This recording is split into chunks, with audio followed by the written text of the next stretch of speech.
Good morning, everyone, and welcome to the show. This is a live morning space for artists, filmmakers, musicians, and creators who are navigating the real world of making art. On this show, we talk about positivity, but not the fluffy kind. We talk about what actually stops artists from moving forward, the struggles we all face, and how to move through them with clarity and purpose. We'll also highlight good things happening in the industry, share ideas, suggestions, and practical advice, and most importantly, have honest conversations. This is a live show, so if you're here, feel free to ask questions or join in. This is a place to reset, get grounded, and start the day moving forward as an artist. And good morning, everyone. Welcome to the show. I'm very excited for all of you to be here. We've had an exciting weekend with a lot of activity going on in the world, a lot of things just happening in general in the world, a lot of great things happening, a lot of crazy things happening, a lot of crazy people out there, too, doing crazy things. But we're here trying to add some light into the darkness. And unfortunately, there are a lot of people out there that live in the dark. Even if they have, even if they're preaching the correct things and they're right about it, they're still living in that darkness and they don't have the ability to see that there's light out there. And what I try to do is I try to look for the light. I try to look for the good. I know the world is crazy. I know there's a lot of bad things going on, but I try to look for the light. And unfortunately, that skill, and it's a skill, it's a muscle. You gotta work on it. Um, it goes away with some people when they're very involved in rabbit holes and they're very. And I'm not even saying those rabbit holes are not legitimate, and I'm not saying that what they're saying isn't true. What I'm saying is that you're living in the darkness. You can't even see any light at all. So it's sad to be you. And that part of it is just what it is. Today we're going to talk about a little play, on the whole Bad Bunny situation. I named myself Mean Grasshopper to kind of go over that. So today I'm going to be a little bit more talking about what is stardom. Do you remember stardom? Remember when someone was famous, like Michael Jackson, Madonna, and Prince, and those guys, and others like that, that just would come onto the scene, and we all knew who they were. We all listened to them, and I'd be honest with you, I did not know who Bad Bunny was until they started talking about Super Bowl. I had no idea that he was such a huge star. And this is what we're going to talk about today. We're going to talk about that separation. What is that? I mean, I'm a musician. I've been, when I was, younger, I whatever came out on the radio, I knew that it was there. Whatever was popular, I knew what it was. We're obviously living in an algorithm society now, which is completely different, and it separates everything. The algorithms separate things to a really drastic degree, and so we're going to talk a little bit about that this morning and what we can do to actually maybe, and this is for myself, to fulfill our lives with what's currently happening in other places and not just be so narrow and not have our algorithms just dictate so much of what is fed to us. Really try to explore um, more on our own, because the algorithm is set in a way that it just purposely traps you, and you're only seeing, if there's somebody bad, you're only seeing the bad. If you think they're bad and you're looking for bad, only bad is going to be fed to you. If you think they're good, only good is going to be fed to you. But if you look at both sides and you say, well, and then you make your judgment, the algorithm gets a little bit screwed up. Like if you look at my algorithm, it's a little bit screwed in the sense that it's giving me both sides, and I don't think that's their intention, because they think that I should be on one side. But I don't only look for one side. I actually research for all sides of things, and I was researching Bad Bunny and his music and stuff, and got a whole view on that now. Now I understand it better. I was kind of ashamed that it wasn't even part of the my algorithm, because he was so popular. He's Puerto Rican. He's from New York City, just like me, and I thought that would be a really important thing for me to know. But unfortunately, it wasn't. So today we're going to talk about this in the sense that we're going to cover what it was Back in the day, right? I'm going to be like an old man today. I'm going to really talk about that. And there was a time when a superstar like Michael Jackson wasn't just famous; he was inescapable. Do we remember that? Um, his his work cut across age, race, geography, and class, landing simultaneously on radio, television, magazines, schoolyards, and living rooms around the world. I mean, I remember it. It was crazy. Michael Jackson was everywhere. The machinery that created that level of dominance was centralized. A handful of record labels, a few TV networks, MTV at its cultural peak, and the public largely consumed the same media at the same time. When Thriller dropped, it wasn't competing with a million micro genres or infinite scrolling feeds. It was the moment. Greatness then meant consensus. You didn't have to ask if Michael Jackson was a superstar. The culture answered that question for you daily. And this was the moment for me was, back during the 25th anniversary of Motown when Michael Jackson came out. And the next day, the world was different.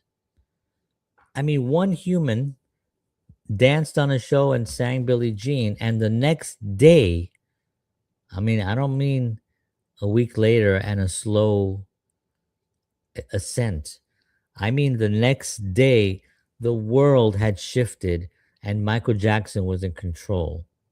And that machine began to do something that is has not happened since, and unfortunately will never happen again, due to the fact that the way the system is set up now with these machines and these algorithms and these social media platforms and these technologies that we have today are nowhere near what we had back in the early mid 80s. That machine that was generated back there. Today, the idea of a single, universally agreed upon great artist has eroded. Not because talent has declined. I want to make that perfectly clear. There's a lot of great, talented superstars out there, a lot of great, talented, I should say, musicians and artists that are out there, right? But because attention has fractured, algorithms reward frequency over scarcity, niche over mass appeal, and immediacy over longevity.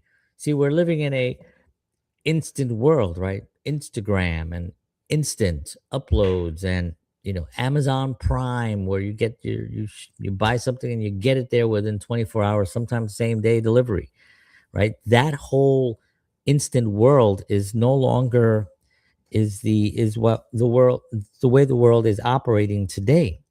Everything has to be now. Longevity was something that was impressive. You have a career like a Paul McCartney, right, with the Beatles and Wings and his solo career, and still going and filling up stadiums across the world at 82 years old, and with a lot of energy, still moving, still going.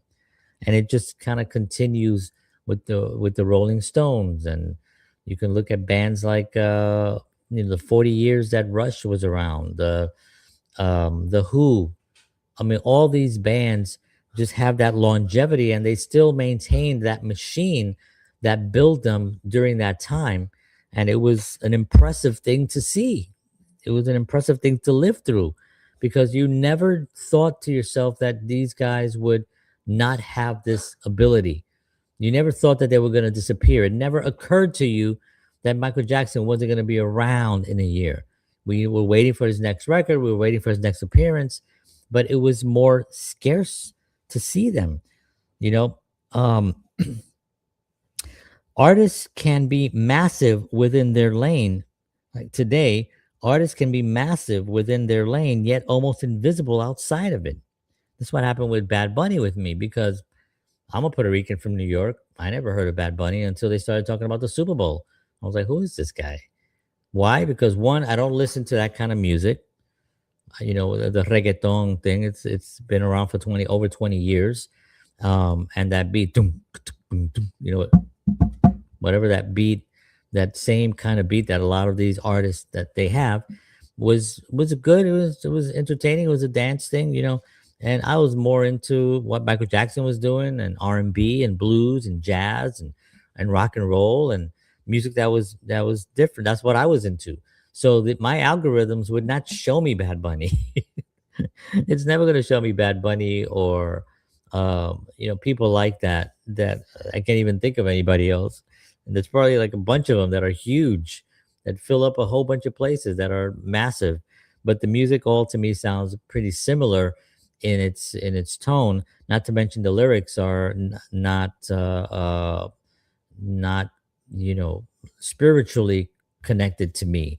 They speak of things that are degrading to women and degrading overall. And I think that that's part of the allure that some people miss.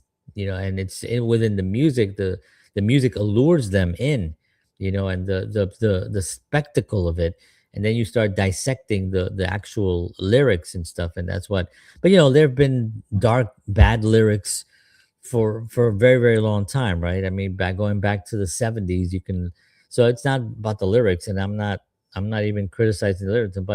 Somebody wants to talk about women and in that way. That's what they do. What are you gonna do? And if people or gravitate towards it, okay, fine. I disagree with it. I don't agree with it. I don't listen to it. I don't buy it. But it's not, it's been going on for a very long time. Is there another agenda behind it? Well, that's another rabbit hole that we can all go behind, or you can go in that rabbit hole if you like. If you want to play Alice in Wonderland, and if you want to live in that world, I do go in there, but I leave very quickly because it's a dark place when you're in there. Um, but the thing about it, someone can sell out arenas, dominate TikTok, or rack up billions of streams and still not feel culturally unavoidable the way in the way Michael Jackson, Prince, or Madonna once were. Greatness has become personalized. Your feed, your fandom, your version of history rather than something broadly shared. We don't gather around the same campfire anymore. We're all watching different flames.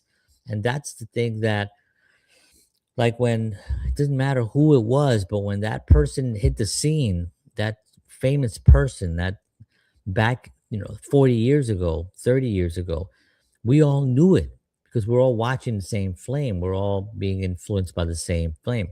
Is that a good thing? Is that a bad thing? Well, I don't know. It's hard to even look at that. Now today, the algorithms just feeds you what it wants to feed you based on what your interests are. And then anything else, anything new won't come in. I would have liked to see Bad Bunny in the beginning and be like, oh, okay, this new guy coming up. I'm curious, but I didn't, Um, and there are artists that I follow that are, been around for a little while now that I think are incredibly talented. Lady Gaga, I think, is a talent. I think Bruno Mars is a tremendous talent. Just a very, very just good music, good dance music, good pop, R&B. And then there's bands that I listen to that have been around and popular for generations. Like the Grateful Dead. We just lost Bob Weir recently, right? Well, I've been listening to them. I was not a deadhead back in the day. I was just they didn't hit my radar because I was listening to rock and I was listening to other things. And frankly, the Grateful Dead they weren't mainstream, which is fine with them, and which is fine for me now listening to them now. But when John Mayer joined them in 2016, I'm a John Mayer fan. I was like, oh, that's interesting. I want to let me check this out. And then I was blown away by how intricate the music is, how jazz infused it is with rock and pop. I've never heard anything like it before. And I thought, wow, this is really interesting. I'm really fascinated. And then I got into that, and now it hits my algorithms and I'm actually more into it. But it wasn't, it took me having to be influenced by something that's more present to bring that in. That's why I think people like that pay homage to the past artists like a Bruno Mars, like Lady Gaga, like these kinds of artists. They are important, and John Mayer, they're important because they're keeping that alive, because they still have this generation, although they're already in their 40s and have been around for a little bit. They're still able to bring that to the younger generation. And now when you go to these concerts, you see younger people in the audience, and I think that's important to keep what was very popular back then still going, and now not being a machine that just say, well, we're going to make this guy really, really famous. Who is this guy? He's just a guy we picked. We're going to give him some songs. We're going to tell him what to do, how to dress. We're going to put him out there. We're going to put a lot of money behind him. And now people are going to follow this guy because we have all the algorithms to direct it to. We know what people are going to be like. Ooh, this is good. We know that already. So we're just going to take a person and we're going to just flood them in there. So as a result, what people today consider great often skews towards metrics, streams, followers, virality, rather than myth, mystery, or cultural rapture. The superstar, remember the superstar? The superstar used to feel larger than life because distance existed between the artist and the audience. Now, constant access flattens the aura. Michael Jackson felt like a once in a generation phenomenon because the system allowed him to be rare. And that's the thing. Back in the day when I was a young man, when I was a young man, I remember these celebrities, you couldn't see celebrities everywhere every day on your time. I go right now to my feed on, let's say, Instagram, for instance, and it is filled with things that I love. There's nothing new. There's nothing that maybe they think I might be interested in, and make it kind of fresh. Everything is like actors, musicians, and boxing, some baseball, old baseball, not even new baseball because I don't watch sports. There's no football, there's no hip hop, there's no new artists that are coming up, which kind of is upsetting because I like to find out what's happening new. I work in the industry. I'm in the entertainment. I have a little talent agency. I have one artist that I work with, and others that I'm actually that I work with as well. But one artist that's on my actual agency, and a lot of other artists. I want to know what's new, what's happening new in the world. Unfortunately, that has not been the case when you look at my algorithm. So how do I change that? I have no idea. I have no idea how that changes. I have to go on my own and go to one of the platforms, ChatGPT, or one of the AI, and ask it, what's popular in hip hop today? What's popular in rock? What's popular? I mean, where are the bands? What is the newest band that's out there right now? Is there a new band? What's the newest band that you can name? The newest band that just hit the scene.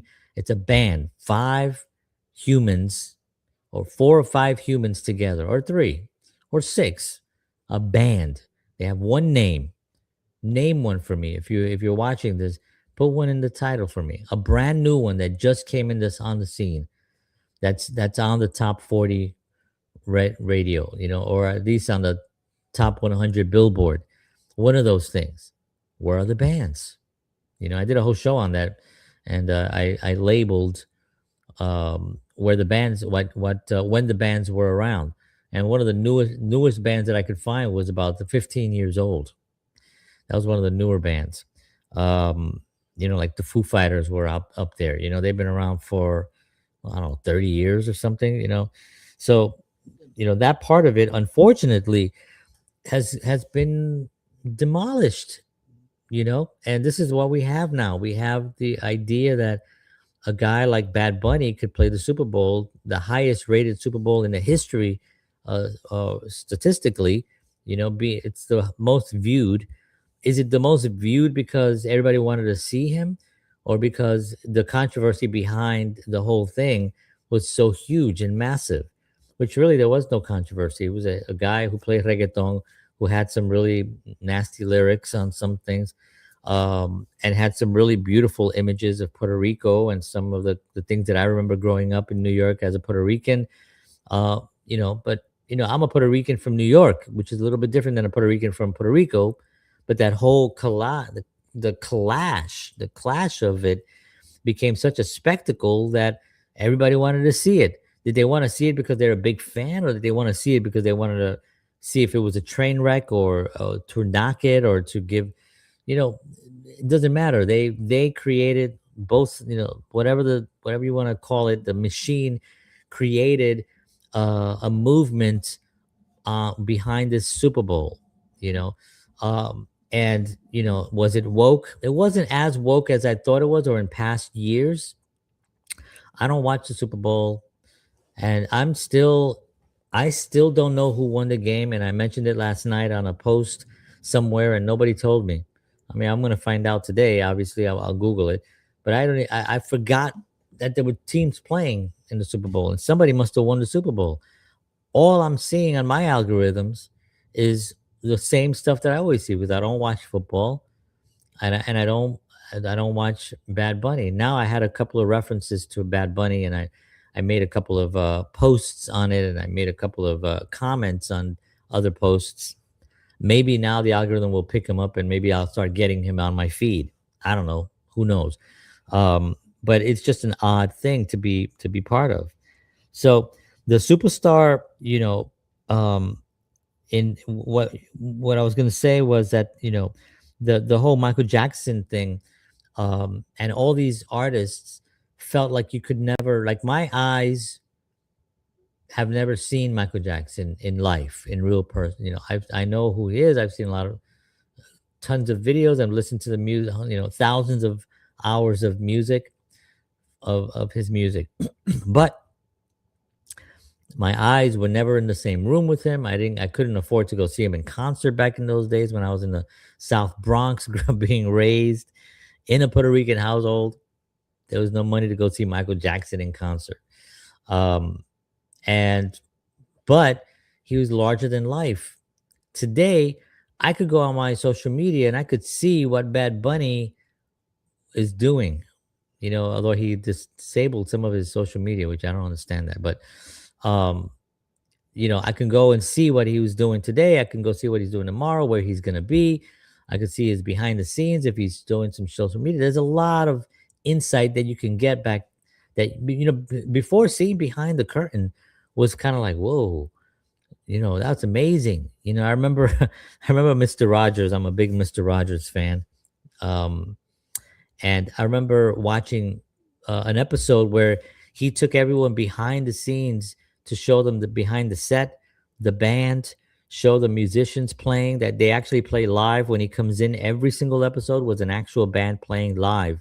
It wasn't a recorded track and he came into it. It's a beautiful day in the neighborhood. He actually sang that first time. Every single episode was a live band playing that intro.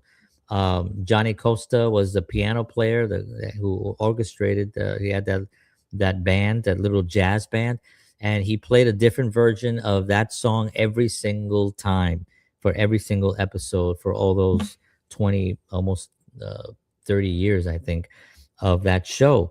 And when I saw behind the curtain, I was like, oh my God, I had no idea. This is called a set, and there's lighting, and there's a director, there's cameras. It brought you behind this curtain, because you get into this magic world, this make believe world, right? The land of make believe, and you're transported to this thing. Well, now you get a little glimpse that there is an actual industry back there, and that was like an amazing thing for me. In today's world, is behind the scenes a big deal? No, you see behind the scenes all the time. How many blooper reels are there out there now, right? Remember, bloopers used to be a thing, right? There was a whole TV show on that, right? Bloopers and practical jokes or something like that was a TV show with Dick Van Dyke and Ed McMahon. Boy, we're going back now, guys. If you know what I'm talking about, then you are old like me. But that was about what it was like back then. And it was an amazing thing. Today, Michael Jackson felt like a once in a generation phenomenon because the system allowed him to be rare. In the current ecosystem, greatness is diluted by what? By abundance. We have so much of it. The superstar hasn't disappeared. It's the conditions that created one towering figure above all that no longer exists. And that's the problem. That they're still incredibly there's superstars out there. Like I just saw, what's his name, Benson Boone, when he did that Grammy show and he did the flip, and it was like I could see that becoming that superstar kind of quality thing.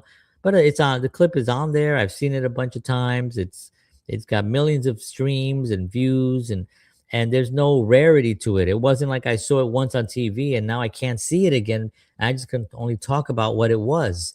And they'll show it in the news, maybe, or maybe on an interview. If he's being interviewed somewhere, they'll show a little clip of him doing that at the Oscar, at the Grammys, and that was it. Now I could see it. I can go right now. I can go on YouTube. I can type it in, and I could see that clip over and over and over again, and it's no longer rare. That has gone away. Will it ever come back? I don't think so in the current state. And now with AI, we don't even know what's real. We don't even know if there's another Benson Boone being generated that's not even a real human. He'll never be able to tour. But he sells a lot of streams and people are following him and people think that he or she are real and they're really supporting. Oh, my cat is like meowing. Can everybody hear that? Sorry about that. I guess she's trying to get upstairs or something and the door is locked. Anyway, so that's the problem. It's just not rare anymore. And we have to try to find that rarity. I think one of the things that we have to do is to really be responsible for what's out there and to research it ourselves. I know it's going to take more work, but we have to do it because we need to, it's important to fill our algorithms with things that are brand new and things that are exciting and things that are beautiful in the world. That's, to me, is what's exciting. All right, well, and we are at the end of this episode here. I want to thank you all for tuning in. As always, I love to be here with you in the mornings. It's been a challenge the last couple of weeks with a lot of stuff going on with the ice storm that we had here. My internet has been weak, so it's been difficult to get on here. I have some exciting things happening in the pipeline right now with some people that I've been meeting with, and I'll have more on that in the near future. And it's going to be very exciting. I'm going to be in hopefully a new place, new studio, and I'm really, really looking forward to it. It's going to be an exciting year and a lot of things happening. So let's all work together, trying to make this world a better place by not falling into the trap. We are in the trap, my friends, and they got us. They got us, and they are controlling the narrative, unfortunately. And it's time for us to really start looking at what the trap is and seeing things and observing things, not just looking. Observe. Don't just hear, listen what is being said. Put those things together and realize this is evil. This is not evil. This is trying to make it seem like it's not evil, and yet it is the most evil thing you can look at. We have to look at that. We have to take responsibility because we are in a trap. And music and art are at the forefront of it. This can influence society like nothing else. They are important. The artist really, really fills the culture with beauty. It makes us want to be alive. It makes us happy. Art is a beautiful thing, and it's being used. It's being used against each other. I mean, look at the whole Super Bowl fiasco. We had the Bad Bunny, and then we had the other side doing their own thing. We're gonna come back. There's such a division It has to be divided. And both were fine, in their own right, and both had their own agendas, but we need one agenda, which is peace and love and humanity and helping each other, helping children. Right now, the news is just filled with the horrors of that was going on, and it's all coming out. It's all hitting the fan. Let's pay attention. We learn from history. It doesn't happen again. All right, friends. Thank you so much. God bless you all. Take care of yourselves. I will see you all tomorrow morning. I love you. Appreciate you. And you may roll your eyes at how funny some of this is. I don't really care. Audience. Or maybe you are my audience. Maybe you're here because you like rolling your eyes. It's okay. Let's roll together. It hurt. I'm not used to rolling my eyes. All right, friends. God bless you all. Take care of yourselves. And I'll see you all tomorrow morning. And as always,